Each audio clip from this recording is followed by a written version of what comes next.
ये कहानी शुरू होती है आज से 45,000 साल पुराने वक्त में, जिस वक्त में लोग पहाड़ों और जंगलों में रहा करते थे। खाने पीने के लिए इन्हें रोज शिकार पे जाना पड़ता था। ऐसी ही एक फैमिली काफी दिनों से शिकार ना मिलने की वजह से भूखी पहाड़ों में बैठी थी। ये 6 लोगों का एक ग्रुप है, जिसमें एक बूढ़ा आदमी, 2 जवान लड़कों के साथ एक बच्चा और 2 औरतें भी हैं। और ये जो बिया नामी लड़की इनके ग्रुप में है, कोई भी उसके साथ अच्छा सलूक नहीं करता। ऐसे जिससे वो उनके ग्रुप का हिस्सा ही ना हो, ये लोग उसे खाना भी सबसे एंड पर देते हैं। उसके साथ कोई अच्छा था तो वो सिर्फ लेन जो उसे पसंद किया करता था। पर इस सब की शायद उनकी जिंदगी में कोई जगह नहीं थी, क्योंकि उनकी जिंदगी का सबसे बड़ा मकसद शिकार करना और अपनी जान बचाना है। उनके ग्रुप की दूसरी लड़की जो प्रेग्नेंट थी, खाना ना मिलने की वजह से उसकी हालत बिगड़ती जा रही थी। और इस सब पर उसके दूसरे बच्चे की कहानी सुनने की जब वो लड़की कहानी सुनाने से मना करती है, तो एडम जो इनका लीडर था वो उसे डांट देता है। ना चाहते हुए भी वो एक कहानी बनाती है कि एक दिन हम सब चलते जा रहे थे, एडम को कुछ नए रास्ते पता चले, जिन पे लेकर वो हमें एक ऐसी जगह आ गया जहाँ जमीन गर्म थी और शिकार करने के लिए बहुत से जानवर। इस जगह रहने में कोई मुश्किल नहीं थी। ये कहानी सुनकर उनकी फैमिली के बूढ़े इंसान को बहुत ही ज्यादा गुस्सा आ जाता है, क्योंकि वो एक झूठी कहानी थी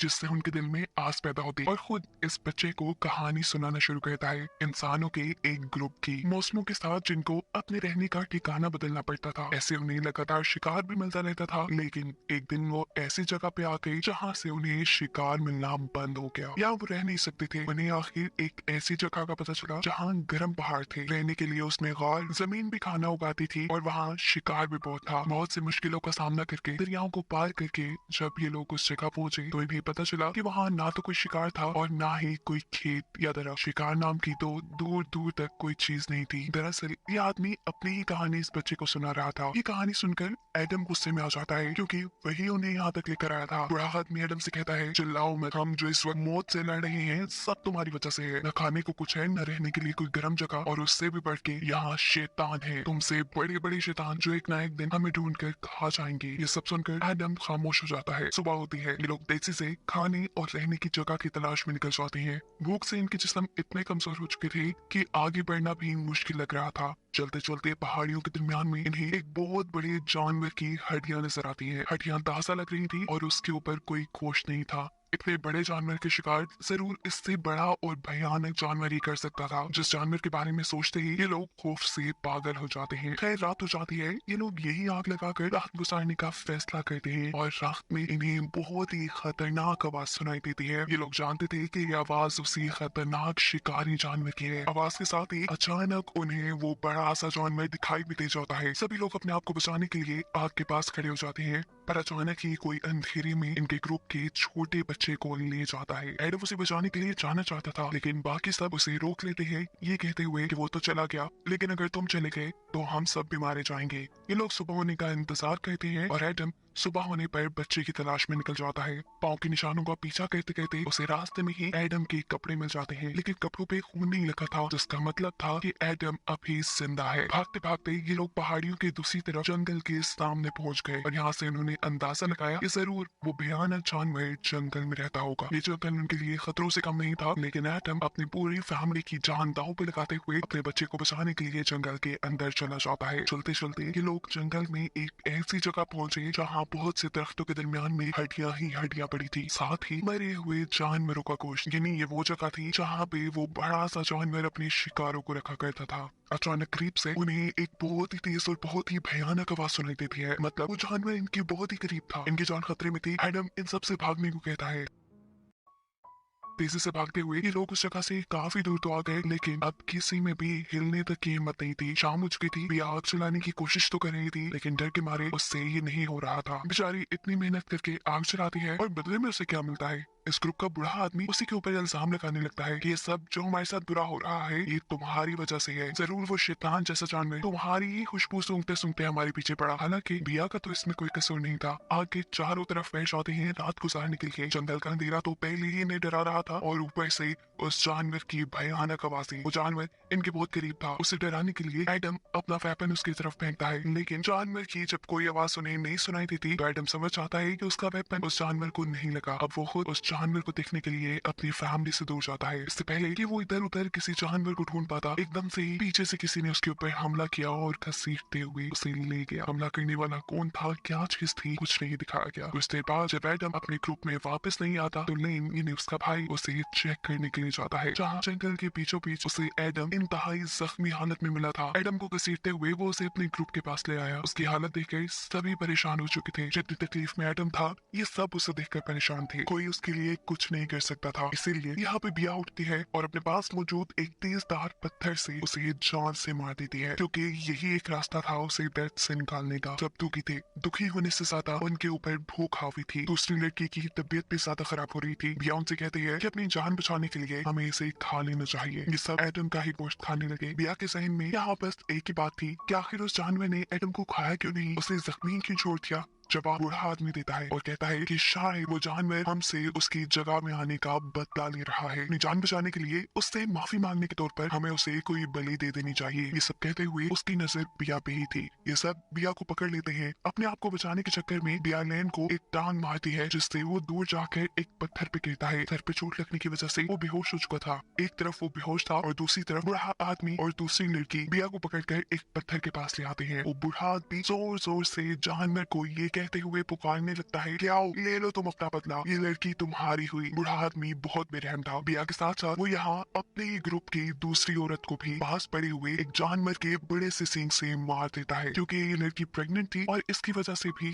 जंगल से गुजरने की इनकी स्पीड कम हो रही थी। ऐसे में इनके मरने के चांसेस ज्यादा थे, इसलिए उस बूढ़े आदमी ने उस लड़की को भी मार दिया। वो जब ये काम कर रहा था, मौका पाते ही बिया उसे पाँव से पकड़ लेती है और जोर से खींच के उसे जमीन पे गिरा देती है। ऐसे में उसकी पाँव की हड्डी टूट गई, जिसकी वजह से वो चल ही नहीं पाता और अपनी जान बचाने के लिए बिया वहाँ से भाग जाती है। यहाँ कुछ घंटे बाद जैसे ही लेन को होश आता है तो उसने देखा कि उसके आसपास कोई नहीं था। वो अपनी फैमिली, अपने ग्रुप को ढूंढने के लिए इधर उधर निकलता है, लेकिन जंगल में धुंध की वजह से उसे कुछ नजर नहीं आ रहा था। वो तेज से इधर उधर भागता है और यहाँ पे उसे अपने ग्रुप का बूढ़ा आदमी नजर आ जाता है। इससे पहले कि वो उसके पास जाता, पीछे से कोई उसे खींच लेता है और उसके मुंह पे हाथ रख लेता है। ये बिया थी जो उसके कान में उसे बताती है कि मैंने उस जानवर को देख लिया है, वो यही सामने है, तुम आवाज न करना वरना वो हमें खा जाएगा। ये जानवर यहाँ आगे आता है और उस मरी हुई लड़की की लाश को ले जाता है जिसे बूढ़े आदमी ने मारा था। जिसके बाद वो जानवर अब उस बूढ़े आदमी के पास आता है जो सुबह से जख्मी यहाँ पड़ा था। इस भयानक जानवर को देखकर वो बूढ़ा आदमी इतना डर गया कि यही उसकी मौत हो गई। अब ग्रुप के जो लोग जिंदा बचे थे वो सिर्फ बिया और लेन थे। अगर इन्हें अपनी जान बचानी थी तो इन्हें उस जानवर को मारना था। ये लोग एक प्लान बनाते हैं और लेन उस जानवर के लिए ट्रैप बनते हुए उसके सामने आ जाता है। जानवर जैसे ही उसे पकड़ने के लिए करीब आया तो पीछे से रस्सी डाल के बिया उसे पकड़ लेती है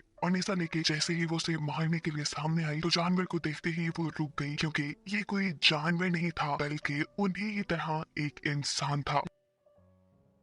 बिया उसे नहीं मारती, क्योंकि चाहे वो इंसानों की दूसरी नस्ल से थी लेकिन थी तो इंसान ही ना। वो जोर से चीख मारते हुए यहाँ से भाग जाती है और बिया और नैन दोनों ही उसका पीछा करते हैं। भागते भागते वो औरत बहुत ही दूर चली गई। बिया भी उसका पीछा कर रही थी। नैन थक जाता है और बिया को भी रुकता है अपने पास। कुछ देर बाद वो लेन से कहते हैं हमें उसके पाँव के निशानों का पीछा करना चाहिए, लेकिन लेन कहता है क्या फायदा होगा इससे, वो भी तो हमारी ही तरह इंसान है। बिया कहती है नहीं, वो हमारी तरह नहीं है, हमसे बहुत ज्यादा सहीन है, वो भी इन्हीं पहाड़ों में रह रही है, वो भी तक जिंदा है, इसका मतलब उन्होंने कुछ तो ऐसा किया है जो हम नहीं जानते। हमें उसका पीछा करना चाहिए, उसे मदद लेनी चाहिए, तभी हम जिंदा रह पाएंगे। लेकिन कहता है नहीं, तुम्हारा ये आइडिया गलत है, अगर वहाँ उन जैसे और इंसान हुए तो वो तो हमें मार खाएंगे। जवाब में बिया कहती है वैसे भी तो हम मरने ही वाले हैं, तो बेहतर यही नहीं कि लड़कर मरे, हम उनसे लड़ेंगे, उनके ठिकाने को अपना बना लेंगे, और अगर ऐसा ना कर पाए फिर मर जाएंगे। लेकिन कहता है बिया मैं वापस जाना चाहता हूँ, और जवाब में बिया उसे कहती है देखो पीछे भी हमारे पास कुछ नहीं था और अगर आगे चले तो शायद कुछ मिलने की उम्मीद है। लेकिन रोते हुए बिया से पूछता है बिया क्या तुम डरती नहीं हो? बिया कहती है डरती हूँ लेकिन मैं जिंदा रहना चाहती हूँ, इसलिए तो मुकाबला कर रही हूँ। अब लेन भी उसका साथ देने को तैयार हो चुका था। ये लोग उस औरत के कदमों का पीछा करते हुए एक खास किस्म के गार तक पहुंचते हैं जहाँ उसी जैसा एक आदमी बिया के ऊपर हमला कर देता है। वो यहाँ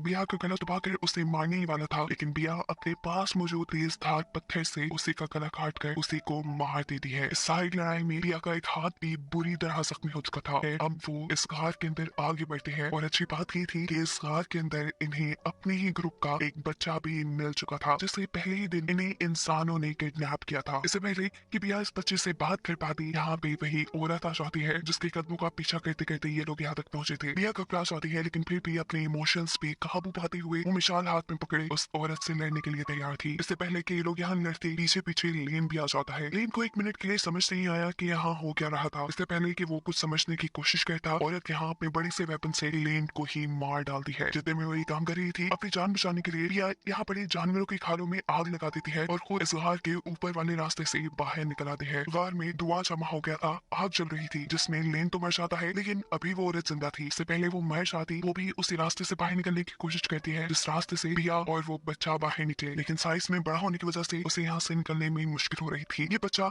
इस औरत की मदद करने की कोशिश करता है, लेकिन पीछे से आकर बिया एक बहुत बड़े से पत्थर को उसके सर पे मार के उसे जान से मार देती है। और ये देखकर वो बच्चा बिया पे गुस्सा होने लग जाता है कि ये तुमने क्या कर दिया। वो औरत अच्छी थी, उसने मुझे उस वक्त सहारा दिया जब हम लोग बहुत भूखे थे, उसने खाना दिया, मुझे शेल्टर दिया, और तुमने उसी को मार दिया। ये क्या कर दिया बिया तुमने। बिया उसे रिलैक्स करती है, उसे बताती है कि इंसान नहीं थे, ये राक्षस थे जिन्होंने तुम्हारी पूरी फैमिली को मार दिया। ये बच्चा कहता है नहीं, ऐसा नहीं हो सकता, वो तो इन सबको बचा लेते, शायद तुम लोगों ने ही ऐसा कुछ किया जिससे डर के उन्होंने तुम लोगों को मार दिया। बिया भी इस बच्चे की बातों को सोचने पे मजबूर हो गई थी। गार में जो उसने आग लगाई थी कुछ ही देर में वो भी बुझ जाती है। बिया जब उनके गार में गई तो जगह जगह दीवारों पे उसने ड्राइंग्स बनी देखी, खाने के लिए बहुत सा सामान देखा और जलाने के लिए लकड़ियां भी देखी, जो देखकर वो ये बात समझ गई कि ये इंसान वाकई में बहुत ज़हीन थे। इन्हें खाना जमा करने के और जिंदगी गुजारने के बहुत से तरीके आते थे और शायद इसीलिए वो जिंदा थे। लेकिन अब बिया उन्हें मार चुकी थी। जिंदा जो बचे थे वो यहाँ पर बिया और वो लड़का जो आज के बाद से